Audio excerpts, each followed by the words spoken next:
There are fallbacks, and then there are fallbacks. I could not be more excited for this special takeover edition of Fallback. In the morning. The Breakfast Club. It is a Breakfast Club takeover, and we are joined for the first time ever by all three hosts of the Breakfast Club for a fallback takeover. Charlamagne the God, Angela Yee, and DJ Envy. I should tell everyone, the Breakfast Club, syndicated morning radio show, broadcast nationally. They have over 4 million listeners weekly, plus 3 million subscribers on YouTube. They even have the nickname, the world's most dangerous morning show, as we've discussed on this show, talking to politicians, musicians, rappers, and, of course, the candidates. Kamala Harris, Senator Kamala Harris. Now you're a 2020 presidential candidate. I am. Yes. Why? Why did you do that to yourself? So you have a specific agenda for these black people. I have a specific agenda for the American people. I'm going to stand with African American people against racism. I gave her a handshake and she did it the right way. She brought it in, cuffed it, and everything. Yes. You believe that?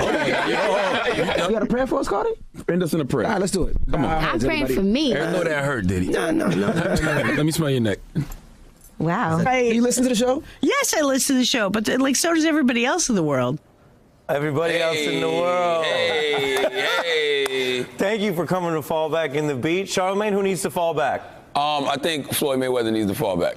And the reason I say Floyd Mayweather needs to fall back is because if you know they're boycotting Gucci, I'm not boycotting because I can't boycott what I can't afford, but I'm with them in spirit. And I feel like, you know, when you see a company blatantly disrespecting your people and your ancestors, even if you love said company, you have to kind of ride with your people. You know what I'm saying? Because if you're allowing them to disrespect your people, then that means you have no respect for your people. Right, after they put out this very controversial sweater, which they've apologized for. DJ Envy, this is not the first time a big international fashion brand has really disrespected a lot of the hip-hop community that supports and buys the brand, right?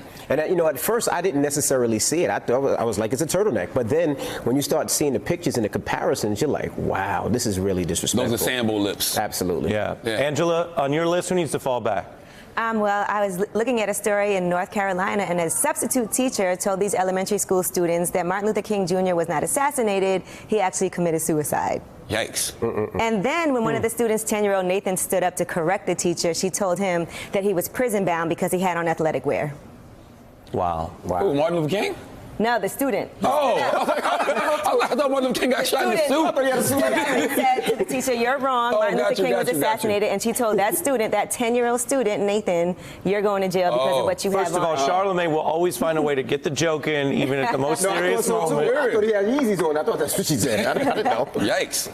Yeezys. I won't talk about Yeezys. And it's very important to note that Martin Luther King was told to kill himself by J. Edgar Hoover, who is behind his assassination as well. That's one of the deep state plots that actually is the deep state that you don't hear as much about, which was the illegal, not only surveillance of King and civil rights leaders, but then, as you say, the abuse of that. I mean, it's a part of American history that stranger than fiction and very sad and important to address. When I watch you on Instagram, DJ, because I listen to the radio show, I love the Breakfast Club, but I also watch you. You have what we call good internet, social, and dental hygiene, by which I mean you are always flossing. Okay. I like how you did that. I like how you put that. I worked so hard on that. That's hard. My uncle's his dentist. Yes. Yeah. So you are flossing, which everyone knows means you're living the good life. You work very hard. I happen to know that. And you posted something I'm going to put up for you, and I want to talk about it in the context of fallback, because you just said, look, we'll put this up here.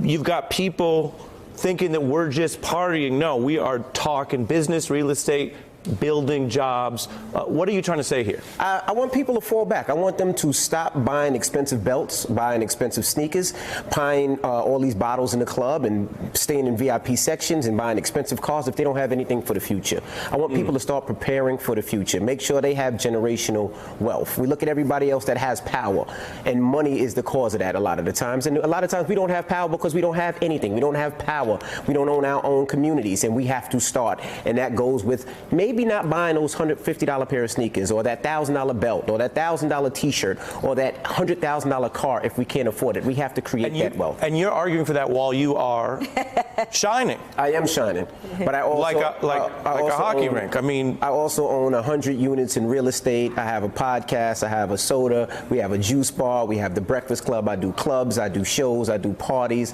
and I have stocks and bonds. So I have so many different things. So you're saying people they're misinterpreting you if they're looking only at the rewards and not understanding grind, you are the living hustle. hard work and you're not in debt. Right. Whereas buying that same necklace if someone's in debt would not be something you would counsel. Absolutely. He would probably call it a chain, not a necklace.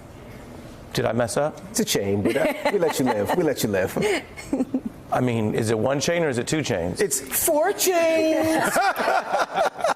That's how you know it is. Baby, bro, baby. I ain't got it. That's how you know, and I'm always happy to learn. You know what? I'm going to call it a chain next time. I'm going to learn about A necklace is like, this is a necklace. It's more delicate. It's a necklace. I don't know a lot about jewelry. I mean, I hear about dripping, but I've never dripped myself. I don't drip either. Or maybe you're trying not to be racially insensitive and you don't want to say that a black man is wearing chains. I saved you, Ari. Wow, I got saved at the end of the takeover. This is, if you like this, check out The Breakfast Club on the radio or on YouTube because it's a lot of fun conversation. Charlamagne, Angela, DJ Envy, thank you so much. Thank you for having us, Thank you, man. Ari. Hey, I'm Ari Melber from MSNBC. You can see more of our videos right here, or better yet, subscribe to our YouTube channel below. You could have been anywhere in the world, but you're here with us, and we appreciate that.